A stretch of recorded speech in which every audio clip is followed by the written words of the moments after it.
Hello बच्चों, सो यहाँ पे आपका क्वेश्चन है कि the frequency of a wave is given as 6 into 10 to the power of 15 second inverse its wave number would be. तो यहाँ पे हमें क्या निकालना है? वेव नंबर निकालना है। तो यहाँ पे की कंसेप्ट देख लेते हैं। तो यहाँ पे आपका की कंसेप्ट हो जाएगा relation between frequency and wavelength and आपका एंड वेव नंबर। तो इन तीनों के बीच में रिलेशन कैसे क्या होता है, अगर हमें ये पता है तो हम यहाँ पे ये क्वेश्चन सॉल्व कर सकते हैं। सो यहाँ पे अगर हम देखें फ्रीक्वेंसी फ्रीक्वेंसी होती है आपके सी बाई लैम्डा के।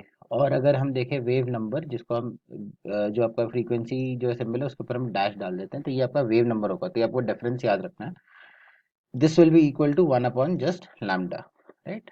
सो यहाँ से अगर हम इन दोनों से अगर डिराइव करने की कोशिश करें तो हमें ये आएगा कि जो आपका वेव नंबर रहेगा, wave number will be equal to frequency जो है डिवाइडेड बाय आपका सी, राइट। क्योंकि यहाँ पे आप देखोगे सी टाइम्स मल्टीप्लाई किया गया है, तो वहां से आप जो है ये पर्टिकुलर रिलेशनशिप एस्टैब्लिश कर लोगे।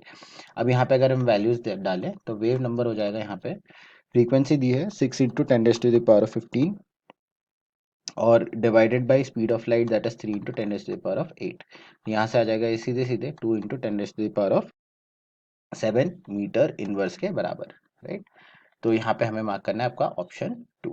तो ऑप्शन 2 हमारे यहाँ पे करेक्ट हो गया। I hope you have understood the explanation. All the best.